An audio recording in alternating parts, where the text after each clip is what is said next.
আজকের প্রথম খবরটা হলো অসমে কাজী প্রথা বিলুপ্ত, the Assam repealing bill 2024 pass. The Assam repealing bill 2024 pass হলো। বৃহস্পতিবার অসম বিধানসভায় পাস হয়েছে এই বিল। একই সঙ্গে বাতিল হলো the Assam Muslim marriage and divorce registration act 1935। এখন থেকে কার্যকর হবে Assam compulsory registration of Muslim marriages and divorces bill 2024। বিধানসভায় এই বিল পাশ হওয়ার পর মুখ্যমন্ত্রী ডক্টর হিমন্ত বিশ্ব শর্মা বলেন, 1935 সালের শরীয়ত আইনের সঙ্গে দ্য আসাম রিপিলিং বিল 2024-এর কোনো সম্পর্ক নেই। কাজীরা বাল্যবিবাহ প্রতিরোধের পক্ষে নয়, অতএব তারা এই আইনের বিরুদ্ধে হাইকোর্টে আপিল করেছেন। তিনি আরও বলেন, কাজীরা বিশ্বস্ত ব্যক্তি নন। কাজী প্রথা বাতিল করাই আমাদের মূল লক্ষ্য। 1935 সাল থেকে কাজীরা মুসলিম বিবাহ নিবন্ধন করেন। এসব কাজীরা বেআইনিভাবে উপকাজী নিয়োগ করেন। এ কারণে কাজী প্রথা বিলুপ্ত করা হয়েছে। তিনি বলেন, কোনো বেসরকারি ব্যক্তিকে মুসলিম বিবাহ নিবন্ধনের দায়িত্ব দেওয়া হবে না। শুধুমাত্র সরকারি ব্যক্তিরা ডেপুটি রেজিস্ট্রারের দায়িত্বে থাকবেন। মুসলিম বিয়ের রেজিস্ট্রেশনের জন্য ফি হবে মাত্র 1 টাকা। তিনি কাজী প্রথা বিলুপ্তির কথা উল্লেখ করে বলেন, কাজীর মানা বা না মানার উপর বিধানসভা চলে না। তিনি শিক্ষামন্ত্রী ডক্টর রনোজ পেগুকে গৌহাটি সদর কাজীর বিরুদ্ধে ব্যবস্থা নিতে নির্দেশ দিয়েছেন। এদিকে বিধানসভায় বিল নিয়ে বিতর্ক চলাকালীন AIUDF বিধায়কদের প্রশ্নের জবাবে মুখ্যমন্ত্রী বলেন, আমরা মুসলমানদের বিয়েতে হস্তক্ষেপ করিনি। আপনারা বাইরে বিভ্রান্তি সৃষ্টি করবেন না। দয়া করে নিকাহের সংজ্ঞাটি মনোযোগ সহকারে অধ্যয়ন করুন। তিনি বলেন, প্রথমে বিয়ে করতে হবে। এই বিয়ের সঙ্গে আমাদের কোনো সম্পর্ক নেই। নিয়মনীতি ও মুসলিম পার্সোনাল ল অনুযায়ী বিয়ে হলে দুই ব্যক্তি স্বামী স্ত্রী লাভ ইন সম্পর্কের প্রশ্নই আসে না। আজকের পরবর্তী খবরটি হলো হিন্দু মুসলমান প্রসঙ্গ নিয়ে ফের উত্তপ্ত বিধানসভা। চতুর্থ দিনে হিন্দু মুসলমান প্রসঙ্গ নিয়ে উত্তপ্ত হয়ে পড়ে অসম বিধানসভার অধিবেশন।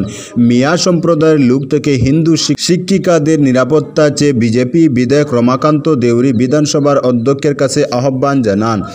বিধায়ক দেউরির এই আহ্বানের পরই বিধানসভার অধিবেশন উত্তপ্ত হয়ে পড়ে। এর ফলে অধ্যক্ষ অধিবেশন 10 মিনিটের জন্য স্থগিত রাখেন। এদিকে বিধানসভার বাইরে সাংবাদিকদের মুখোমুখি হয়ে দেউরি বলেন, আমি বিধানসভায় অত্যন্ত স্পর্শকাতর একটি বিষয় উপস্থাপন করেছি। হিন্দু শিক্ষক ও শিক্ষিকাদের মিয়া এলাকায় মোটেই নিরাপত্তা নেই। লাহরিঘাট আমার কেন্দ্রে হিন্দু শিক্ষিকাদের নিরাপত্তা নেই। তিনি বলেন, অসমের যেসব সংখ্যালঘু এলাকায় যে টেট শিক্ষকদের নিযুক্তি দেওয়া হয়েছিল, সেই হিন্দু শিক্ষিকারা নিরাপত্তার অভাবে ভুগছেন। মিয়ারা তাদের টেনে নিয়ে যায়, এমনকি জোর করে বিয়ে করার চেষ্টা করে। প্রাক্তন শিক্ষামন্ত্রী সিদ্ধার্থ ভট্টাচার্যকে একথা জানানো হয়েছিল। হিন্দু শিক্ষিকাকে মিয়ারা গরুর মাংস খাওয়ানোরও চেষ্টা করেছিল। ফলে আজ হিন্দু শিক্ষিকাদের একেবারেই নিরাপত্তা নেই। বিধায়ক দেউরি বলেন, একথা বলার পরই কংগ্রেস ও AIUDF বিধায়কদের মধ্যে উত্তপ্ত পরিস্থিতির সৃষ্টি হয়। মিয়া সম্প্রদায়কে সাবধান হওয়ার জন্য আমি আহ্বান জানিয়েছি। কংগ্রেস বিধায়ক রেকিবউদ্দিন আহমেদ বলেন, শিক্ষা বিভাগের প্রশ্নের গুরুত্বপূর্ণ একটি সেশন চলছিল। তার মধ্যেই রমাকান্ত দেউরি বিধানসভা বিশৃঙ্খল পরিস্থিতির সৃষ্টি করেন। এটা অত্যন্ত দুর্ভাগ্যজনক। আজকের পরবর্তী খবরটি হলো, আগামী 5 দিন বন্ধ থাকবে পাসপোর্ট সেবা পোর্টাল। অনলাইনে পাসপোর্টের আবেদন আগামী 5 দিন পর্যন্ত বন্ধ রাখল কেন্দ্র সরকার। বিদেশ মন্ত্রকের পক্ষ থেকে জানানো হয়েছে, বৃহস্পতিবার রাত 8টা থেকে সোমবার সকাল 6টা পর্যন্ত পাসপোর্ট পোর্টালটি বন্ধ থাকবে। বিদেশ মন্ত্রক জানিয়েছে, কিছু প্রযুক্তিগত সমস্যার কারণে এই পোর্টালটি সাময়িক বন্ধ রাখার সিদ্ধান্ত নেওয়া হয়েছে। কাজ শেষ হলেই এটি ফের চালু করা হবে। উল্লেখ্য, এই সময়ে কেবল সাধারণ মানুষই নয়, পোর্টালের পরিষেবা থাকবে না বিদেশ মন্ত্রক, আঞ্চলিক passport office, immigration bureau, India security press, ডাক বিভাগ এবং পুলিশেও। ফলে সব ক্ষেত্রেই থমকে যাবে এই সংক্রান্ত কাজ। তবে সাধারণ গ্রাহকদের কথা মাথায় রেখে 30 আগস্টের আগেই যে আবেদন জমা পড়েছিল, সেগুলির জন্য শীঘ্রই নতুন সময়সূচি জানাবে বিদেশ মন্ত্রক। আজকের পরবর্তী খবরটি হলো, নগদীর গ্রাম নগদীগ্রাম জিপিকে বিলুপ্ত না করার দাবি। জিপি ডিলিমিটেশনের খসড়া তালিকা প্রকাশের আগেই জিপি কাটছাঁট নিয়ে প্রতিক্রিয়া সৃষ্টি হয়েছে। সুনাইর নগদীগ্রাম জিপিকে বিলুপ্ত করে গ্রামগুলো অন্য জিপিতে সংযুক্ত করা হচ্ছে বলে গুরুতর অভিযোগ উঠল। জিপি বিলুপ্তির খবর পেয়ে নগদীগ্রাম জিপির একাংশ জনসাধারণ এক সাংবাদিক সম্মেলন করে তার তীব্র প্রতিবাদ জানিয়ে তারা বলেন, ডিলিমিটেশনে জিপিকে বিলুপ্ত করা হচ্ছে বলে তারা গোপনে একটি সূত্রে খবর পেয়েছেন। জিপিকে হাতিখাল জিপির সঙ্গে সংযুক্ত করা হচ্ছে। নিয়মনীতিকে সম্পূর্ণ উপেক্ষা করে এগুলো করা হচ্ছে। এসওপি অনুযায়ী যে জিপিতে জিপি অফিস রয়েছে ওই জিপি থাকবে।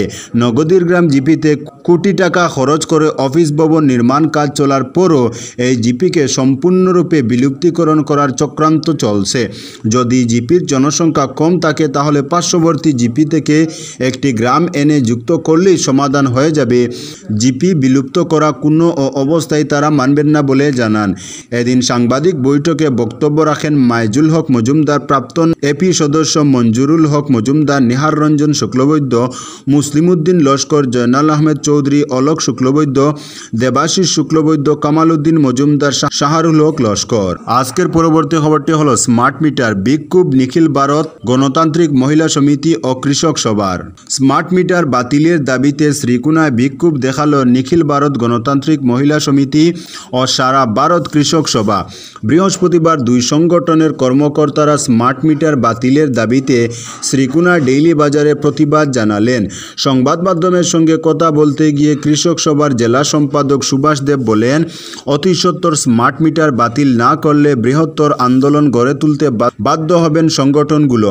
বর্ধিত বিদ্যুৎ বিল প্রত্যাহারের দাবিও জানান তারা। আরও বলেন, গ্রামাঞ্চলের স্মার্ট মোবাইল না থাকা লোকেরা দুশ্চিন্তায় ভুগছেন। যে কোনো সময় বিদ্যুৎ পরিষেবা বন্ধ হয়ে যেতে পারে এমন আতঙ্ক তারা করছে। তারা এসব কথা উল্লেখ করে স্মার্ট মিটার বাতিলের দাবিতে শ্রীকুনা কমপ্লেইন সেন্টারের কর্মকর্তার মাধ্যমে এপিডিসিএল এজিএম এর কাছে স্মারকপত্র প্রদান করেন। আজকের পরবর্তী খবরটি হলো মিজোরামের সড়ক দুর্ঘটনায় মৃত্যু বাঙ্গার ব্যবসায়ী। মিজোরামের সড়ক দুর্ঘটনায় প্রাণ হারালেন বাঙ্গার মাসলি গ্রামের এক ব্যবসায়ী যুবক। দুর্ঘটনাটি সোমবার রাত 1:30 নাগাদ মিজোরামের কনপই এলাকায় ঘটেছে। মাসলি গ্রামের বাসিন্দা তেরামিয়ার ছেলে সবজি ব্যবসায়ী শাহনাজ উদ্দিন উর্ফে শাহিন 42 বছর বয়স একটি বোলেরো পিকআপে করে সবজি নিয়ে মিজোরাম যাচ্ছিলেন। কনপই এলাকায় যাওয়ার পর গাড়ির ব্রেক ফেল হয়ে যায়। নিয়ন্ত্রণ হারিয়ে ফেলেন চালক। অবস্থা বেগতিক দেখে চালক ও সহচালক লাফিয়ে পড়ে বেঁচে যান। মধ্যে ছিলেন শাহনাজ। তিনি গাড়ি থেকে বের হতে পারেননি। প্রায় 150 ফুট গভীর খাদে গিয়ে পড়ে গাড়িটি। ফলে ঘটনাস্থলে প্রাণ হারান শাহনাজ। 27 আগস্ট সকালে মিজোরাম পুলিশ এসে গভীর খাদ থেকে শাহনাজের মৃতদেহ উদ্ধার করে। এরপর মিজোরাম হাসপাতালে মরণোত্তর পরীক্ষার পর রাতেই মৃতদেহ মাসলি গ্রামের বাড়িতে নিয়ে আসা হয়। বুধবার সকাল 10:30টায় মাসলি বড় মসজিদ প্রাঙ্গণে তার জানাজার নামাজ অনুষ্ঠিত হয়। শাহনাজ রেখে গেছেন মা, বাবা, স্ত্রী ও 4 বছরের এক কন্যা সহ আত্মীয় স্বজন। তরুণ এই ঘটনায় মাসলি গ্রামে গভীর শোকের ছায়া নেমে এসেছে। আজকের পরবর্তী খবরটি হলো মেঘালয়ের জয়ন্তিয়া হিলসে আওয়ামী লীগের নেতার লাশ উদ্ধার। বাংলাদেশের আওয়ামী লীগের একজন বিশিষ্ট নেতার অর্ধগলিত মৃতদেহ মেঘালয়ের জয়ন্তিয়া হিলস জেলায় আবিষ্কৃত হয়েছে। উদ্ধার হওয়া নেতার নাম ইসহাক আলী খান পান্না। 26 আগস্ট ভারত বাংলাদেশ সীমান্ত থেকে আনুমানিক 1.5 কিলোমিটার দূরে অবস্থিত একটি সুপারি বাগানে তার লাশ পাওয়া যায় বলে জানা গেছে। বাংলাদেশ ছাত্রলীগের প্রাক্তন সাধারণ সম্পাদক ও ফিরোজপুর জেলার একজন রাজনৈতিক ব্যক্তিত্ব পান্না 5 আগস্ট শেখ হাসিনা সরকারের পতনের পর থেকে কর্তৃপক্ষকে এড়িয়ে চলছিলেন। তার পাসপোর্টের মাধ্যমে তার পরিচয় নিশ্চিত করা হয়। এদিকে অধিকতর পরীক্ষা নিরীক্ষার জন্য তার মরদেহ খলিহরিয়াত সিভিল হাসপাতালে স্থানান্তর করা হয়েছে। পুলিশ জানিয়েছে, প্রাথমিক অনুসন্ধানে ধারণা করা হচ্ছে যে পান্না সীমান্ত অতিক্রম করার সময় হৃদরোগে আক্রান্ত হয়ে থাকতে পারেন। তবে মৃত্যুর সঠিক কারণ এখনও নিশ্চিত হওয়া যায়নি। ময়নাতদন্তের ফলাফল বাকি রয়েছে, আরও তদন্ত চলছে। আজকের পরবর্তী খবরটি হলো বাসছে গুজরাট। ভয়াবহ পরিস্থিতি বদোদরা শহরে তুমুল বৃষ্টিতে ভাসছে গুজরাট। গত 4 দিন একটানা অতি ভারী বৃষ্টিতে বন্যা পরিস্থিতি গোটা রাজ্যেই। সবচেয়ে বেশি ক্ষতিগ্রস্ত ও ভয়াবহ পরিস্থিতি বদোদরা শহরে। প্রশাসন সূত্রে খবর, গত 3 দিনে গুজরাটে 29 জন প্রাণ হারিয়েছেন। শুধুমাত্র বদোদরায় 7 জনের মৃত্যু হয়েছে। বুধবার পর্যন্ত গোটা রাজ্যে 40,000 মানুষ গৃহহীন। বদোদরায় গড় ছাড়া 5,000 বাসিন্দা। গৃহহীনদের উদ্ধার করে দ্রুত অস্থায়ী ত্রাণ শিবিরে নিয়ে যাওয়া হয়েছে। এখন বহু মানুষ বন্যা কবলিত এলাকায় আটকে রয়েছেন। বৃষ্টি থেকে এখনই রেহাই পাবে না গুজরাট। শুক্রবার পর্যন্ত ভারী বৃষ্টির পূর্বাভাস রয়েছে। ফলে নিচু এলাকা, নদী, জলাধারের জলস্তর নামার সম্ভাবনা নেই। সর্বভারতীয় সংবাদ মাধ্যম সূত্রে খবর, গোটা রাজ্যের 24টি নদী এই বিপদসীমার উপরে বইছে। জলস্তর বেড়েছে 206টি জলধারায়। তো বন্ধুরা, আজকের জন্য এতটুকু। পরবর্তী কোনো নতুন ভিডিওতে দেখা হবে, তখন অবধি ধন্যবাদ।